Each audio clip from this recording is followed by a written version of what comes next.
یہی بیانات ہیں جن کی وجہ سے لوگوں میں فرسٹریشن بڑھ رہی ہے، نفرت بڑھ رہی ہے، غصہ بڑھ رہا ہے۔ اور مریم نواز صاحبہ ایک اور دلچسپ بیان، کمال آپ داد، اس بیان پہ آپ داد دیے بغیر نہیں رہ سکیں گے۔ نواز شریف کے امپائر عوام ہیں، کیسا مزیدار ہے نا، مطلب آپ انجوائے تو کر رہے ہوں گے۔ جب انسان نواز شریف کی طرح سچا ہوتا ہے تو شیر کی طرح ڈٹ کر کھڑا ہو جاتا ہے۔ اللہ اکبر استغفر اللہ۔ کیا سوال یہ اٹھتا ہے کہ کیا یہ گٹھ جوڑ تھا الیکشن کمیشن کا اور سپریم کورٹ کا؟ نون لیگ جی ٹی روڈ کی جماعت رہ گئی ہے، جیل سے جو ہے وہ پیغام آیا ہے، اور عمران خان صاحب کے وہ اہم پوائنٹس کیا ہیں، جیل میں انہوں نے کیا کیا کہا ہے، 3 اہم ڈیولپمنٹس پر بات کریں گے۔ عمران خان صاحب نے جیل سے ایک پیغام بھیجا ہے، وہ پیغام کیا تھا، پارٹی کے نام اور کارکنان کے نام، اور دوسرا مریم نواز صاحبہ نے بتایا ہے کہ بلہ پی ٹی آئی سے کیوں چھینا گیا ہے، اور تیسرا جو سب سے اہم معاملہ ہے، جو سپریم کورٹ آف پاکستان نے بلہ چھیننے کا جو فیصلہ جاری کیا، اس کا ایک اہم پوائنٹ ہمارے دوست قسمت خان زمری نے وہ ایک اہم پوائنٹ نکالا ہے۔ قسمت خان زمری دیکھیں بہت زبردست ریسرچر ہیں، شاندار رپورٹر ہیں اور بڑی چیزوں پر نظر رکھتے ہیں۔ قسمت خان زمری نے کیا کیا؟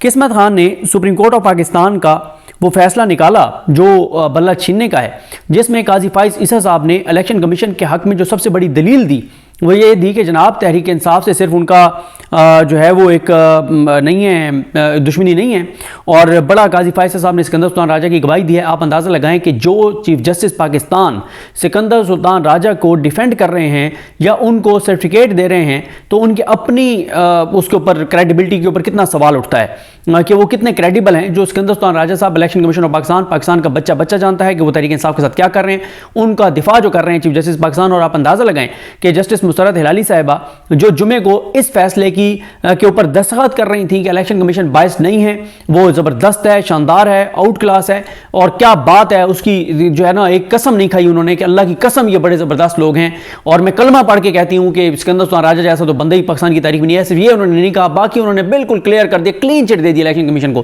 لیکن کل کیا کہا انہوں نے، جو میں نے لاسٹ اس سے پہلی جو ویڈیو کی ہے جس میں نے آپ کو بتایا ہے کہ وہ کہہ رہی ہیں الیکشن کمیشن بالکل فیئر نہیں ہے، الیکشن کمیشن ایک پارٹی کے پیچھے بھاگ رہا ہے، باقی پارٹیاں ان کو نظر نہیں آتی۔ بھئی آپ جمعے کو ٹھیک تھی یا آپ سوموار کو ٹھیک تھی، جمعے کو آپ سچ بول رہی تھی یا آپ سوموار کو سچ بول رہی تھی، ایک دن تو آپ جھوٹ بول رہی تھی، غلط بیانی کر رہی تھی، چاہے کل کر رہی تھی چاہے آپ جمعے والے دن کر رہی تھی، یہ عوام کو فیصلہ کرنے دیں کہ وہ کس دن جھوٹ بول رہی تھی، مسرت ہلالی صاحبہ۔ اب قسمت خان زمری نے کیا کیا کہ سپریم کورٹ کا وہ فیصلہ آرڈر نکالا جس میں سپریم کورٹ نے کہا کہ 13 جماعتوں کو کیا، پھر قسمت خان زمری گئے الیکشن کمیشن کی ویب سائٹ پر، وہاں سے انہوں نے وہ فیصلے اٹھائے جن فیصلوں میں کہا گیا کہ الیکشن کمیشن 13 جماعتوں کو ڈی لسٹ کر رہا ہے، ان سے نشان لے رہا ہے، اس پہ ڈی لسٹ کیا یعنی کہ بہرحال ان سے نشان جو ہے وہ چھینا گیا۔ اب قسمت خان زمری لکھتے ہیں کہ اہم سوالات، سپریم کورٹ آرڈر میں پی ٹی آئی سے بلہ چھیننے کے جواز میں لکھا گیا کہ ای سی بی نے تو دیگر 13 جماعتوں کے خلاف پی ٹی آئی سے بھی سخت کارروائی کی۔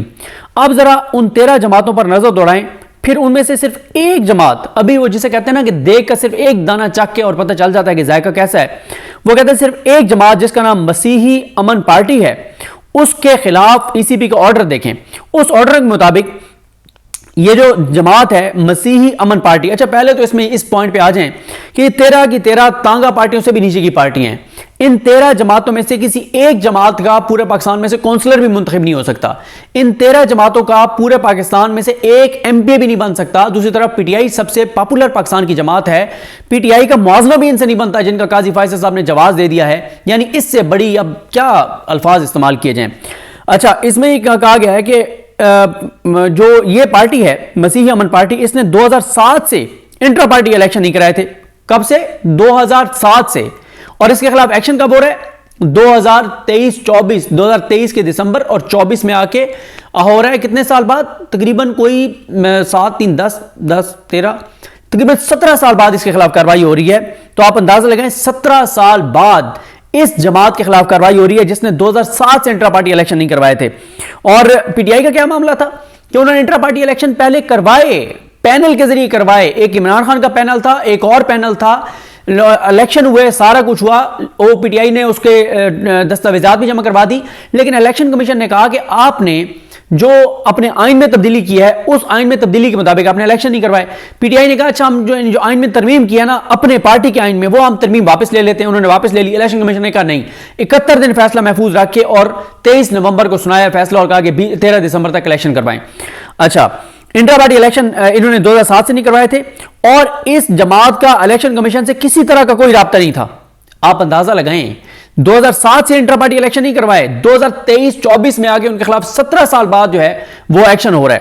اور اس کے بعد قسمت خان لکھتے ہیں تو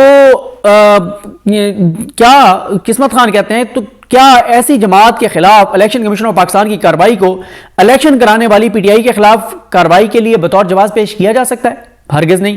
دوسری اہم بات قسمت خان زمری کہتے ہیں وہ یہ ہے کہ ان کاغذی جماعتوں کے خلاف ای سی پی نے کئی برس بعد کارروائی اس وقت کی جب سپریم کورٹ میں پی ٹی آئی کا کیس چل رہا تھا۔ یہاں سوال اٹھتا ہے کہ کیا یہ کارروائی محض اس لیے کی گئی تاکہ سپریم کورٹ کو پی ٹی آئی کیس میں فیصلے کے لیے جواز فراہم کیا جا سکے، چاہے وہ جواز کمزوری کیوں نہ ہو؟ بالکل درست۔ کیا سوال یہ اٹھتا ہے کہ کیا یہ گٹھ جوڑ تھا الیکشن کمیشن کا اور سپریم کورٹ کا کہ وہ 13 جماعتوں کے خلاف کارروائی کر کے اور سپریم کورٹ نے اس کو جواز بنا لیا، اور ان پارٹیوں کی اوقات ہی نہیں، کوئی حیثیت ہی نہیں ہے پی ٹی آئی کے مقابلے میں۔ پی ٹی آئی کے مقابلے میں تو اگر کوئی جماعت کا موازنہ بنتا ہے تو وہ نون لیگ اور پیپلز پارٹی کا بنتا ہے، اور تو کسی جماعت کا بنتا بھی نہیں ہے۔ یعنی یہ 3 ہی مین جماعتیں ہیں نا اس وقت، اور 3 بھی نہیں ہے۔ وفاق کی جماعت اس وقت ایک ہی ہے جس کا نام تحریک انصاف ہے۔ وفاق کی جماعت کون سی ہوتی ہے؟ دیکھیں، وفاق کی جماعت ہی پاکستان کو متحد رکھ سکتی ہے اور مضبوط کر سکتی ہے، جو فیصلے ایک صوبے کے مطابق نہ کرے۔ نون لیگ تو جی ٹی روڈ کی جماعت رہ گئی ہے، ان کا کے پی کے میں کوئی وجود ہی نہیں ہے، نون لیگ کا بلوچستان میں کوئی وجود نہیں ہے، سندھ میں کوئی وجود نہیں ہے نون لیگ کا۔ اچھا، پھر آ جائیں پیپلز پارٹی۔ پیپلز پارٹی پنجاب میں ضمانتیں ضبط ہوتی ہیں۔ پیپلز پارٹی کا پنجاب میں ٹکٹ لینے کا مطلب یہ ہے کہ اگر آپ کے 40,000 ووٹ پہلے ہیں تو 20,000 مائنس کر لیں صرف پیپلز پارٹی کا ٹکٹ لینے کی وجہ سے۔ پنجاب میں ان کا وجود نہیں ہے، بلوچستان میں ان کا کوئی وجود نہیں ہے، کے پی کے میں ان کا کوئی وجود نہیں ہے، اور صرف وہ سندھ کی پارٹی ہے، اندرون سندھ کی کراچی میں بھی وہ ان کی کوئی ووٹ بینک نہیں ہے۔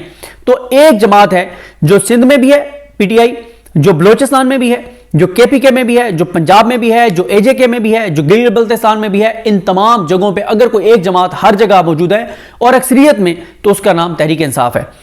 تو یہ ہے جناب صورتحال۔ اچھا، اب آ جائیں ایک اور چیز پر، وہ بہت امپورٹنٹ ہے۔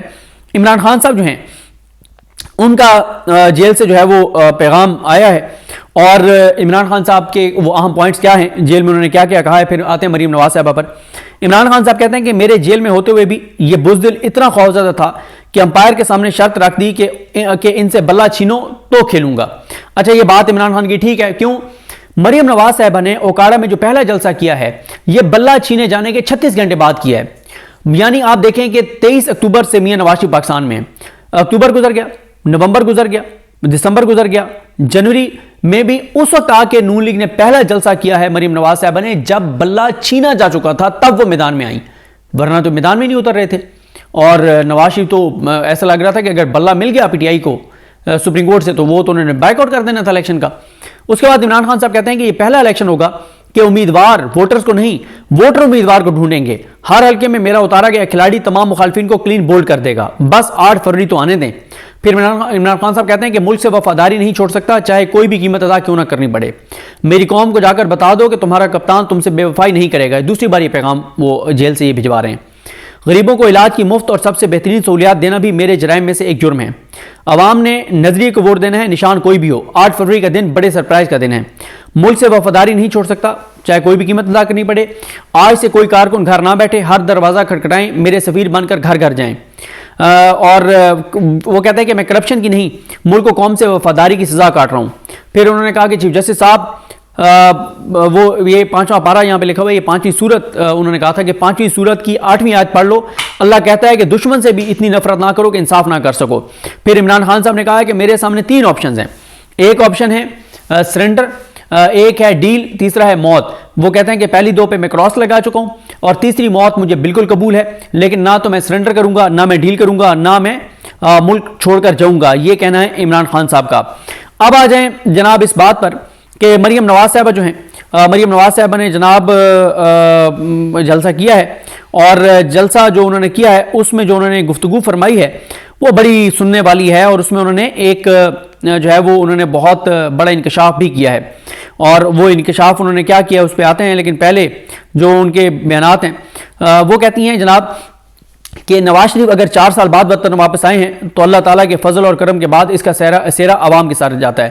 نہ تو وہ عوام کے اس بلبوتے پہ آئے ہیں، نہ ہی میں ہر ویڈیو میں آج کل منتیں کر رہا ہوں قاضی فائز عیسیٰ صاحب کی اور نون لیگ والوں کی کہ اللہ کو نہ لایا کریں، اس میں نبی کریم صلی اللہ علیہ وسلم کو نہ لایا کریں اس میں، ان چیزوں میں، اس گندے اور مکروہ دھندے کھیل میں جو پورے پاکستان کو پتہ ہے کہ کیا گند ہو رہا ہے، اس میں دین کو نہ لایا کریں۔ اب مریم نواز صاحبہ کی سنیں، نواز شریف اگر 4 سال بعد وطن واپس آئے ہیں تو اللہ تعالیٰ کے فضل و کرم کے بعد اس کا سیرا عوام کے ساتھ جاتا ہے۔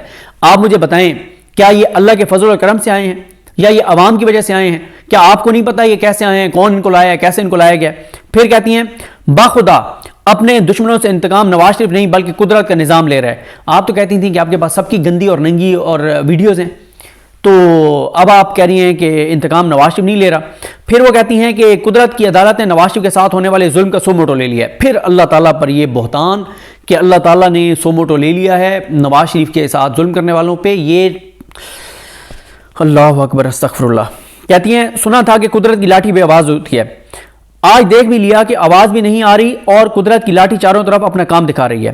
جب انسان نواز شریف کی طرح سچا ہوتا ہے تو شیر کی طرح ڈٹ کر کھڑا ہو جاتا ہے۔ کمال، ویسے یہ کانفیڈنس چاہیے ہوتا ہے۔ کہتی ہیں اللہ کریم بہت غفور الرحیم ہے، اس کے ہاں گناہگار کی معافی تو ہے لیکن ظالم کی کوئی معافی نہیں ہے۔ اگر آج کہو کہ ہمیں انتخابی نشان ڈنڈا یا پیٹرول بم چاہیے تو ہم کہہ دیتے ہیں الیکشن کمیشن کو کہ دے دو ان کو، یہ بھی بڑا ان کا وہ ہے، جیسے الیکشن کمیشن ان کے والد محترم کا ملازم ہو، کیفیت تو اسی طرح کیا ہے۔ وہ کہہ رہی ہیں اگر تمہیں ڈنڈا چاہیے کیونکہ تمہارے ہاتھ میں بلہ نہیں تھا، ڈنڈا تھا جس سے تم یہ کر رہے تھے یہ کر رہے تھے یہ کر رہے تھے۔ وہ کہتے ہیں اگر تمہیں انتخابی نشان ڈنڈا چاہیے یا پیٹرول بم چاہیے تو ہم کہہ دیتے ہیں الیکشن کمیشن کو، ہم یعنی ابھی سے وہ پوری پاکستان کو بتا رہی ہیں کہ اصل مالک یہ ہیں الیکشن کمیشن کی۔ کہتی ہیں شیر کو شیر کا نشان مل سکتا ہے، ایک دہشت گرد کو سیاسی جماعت کا نشان نہیں مل سکتا۔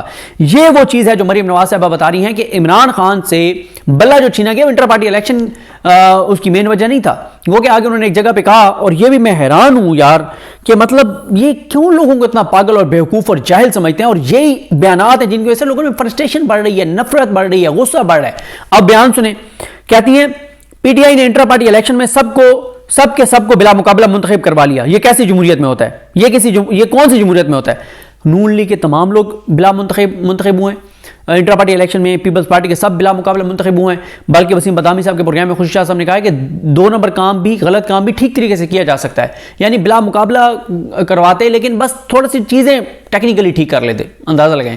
تو یہ مریم نواز صاحب کہہ رہی ہیں، مریم نواز صاحب بتا رہی ہیں کہ عمران خان کے جو ہے وہ اس سے جو لیا گیا ہے، جو نشان لیا گیا ہے، اس کی صرف وجہ انٹر پارٹی الیکشن نہیں ہے بلکہ اس کی وجہ کچھ اور ہے، اور آپ کو پتہ ہے راجہ ریاض صاحب بھی پہلے بتا چکے تھے، فیصل واڈر صاحب بھی بتا چکے تھے، سب بتا چکے تھے کہ بلہ نہیں ہوگا، اور قاضی صاحب نے بلہ چھین لیا۔ اور مریم نواز صاحبہ ایک اور دلچسپ بیان، کمال آپ داد، اس بیان پہ آپ داد دیے بغیر نہیں رہ سکیں گے۔ کہتی ہیں نواز شریف کے امپائر عوام ہیں۔ کیسا لگا آپ کو بیان؟ نواز شریف کے امپائر عوام ہیں اور یہی عوام اسے چوتھی بار وزیر اعظم بنائیں گے۔ واہ، اگر کوئی اس وطن سرزمین پاکستان اور مٹی سے پیار کرتا ہے تو وہ نواز شریف کے علاوہ کسی اور کو ووٹ دے ہی نہیں سکتا۔ کیسا مزیدار ہے نا، مطلب آپ انجوائے تو کر رہے ہوں گے۔ جلسے کے لیے جب گھر سے نکلی تو اس وقت میاں نواز شریف 15 لوگوں سے میٹنگ کر رہے تھے کہ بجلی گیس چینی کیسے سستی کرنی ہے، حکومت میں آ کے ہر ڈسٹرکٹ میں جدید ہسپتال بنائیں گے۔ آپ اندازہ لگائیں، جو خاندان 99 سے پہلے بھی ایک بار اقتدار میں رہے، پھر 99 میں رہے، پھر 2013 میں رہے، پھر 18 میں اب رہے، 4 باریاں لے کر بھی، اور 1985 سے یہ اقتدار میں ہیں، 4 بار تو وفاق میں ان کو ملا ہے، پنجاب میں تو یہ کب سے ہیں، 85 سے ہیں، 15 اور 24 39 سالہ سیاست کے بعد وہ کہہ رہی ہیں کہ ہم اب اگر باری دو گے تو پنجاب کے 36 اضلاع میں ہم جدید ہسپتال بنائیں گے۔ 39 سال کی سیاست کے بعد، 39 سال مختلف ادوار میں کئی مرتبہ حکمرانی کے بعد اب وہ کہہ رہی ہیں کہ ہمیں ووٹ دو گے تو ہم جدید ہسپتال بنائیں گے۔ اور یہ وہ خاندان ہیں جنہوں نے جناب کیا کیا تھا، آپ کو پتہ ہے کہ جنہوں نے ہیلتھ کارڈ جو ہے وہ بند کر دیا، اور عمران خان نے کہا ہے کہ میرے جرائم میں سے ایک جرم یہ بھی ہے کہ مفت علاج کی سہولت لوگوں کو دی ہے۔ تو یہ جناب 3 چیزیں تھیں جو میں نے آپ کے سامنے رکھی ہیں، مجھے اپنی دعا میں یاد رکھیں۔ اللہ کریم ہم سب کا حامی ناصر ہو۔ اللہ حافظ۔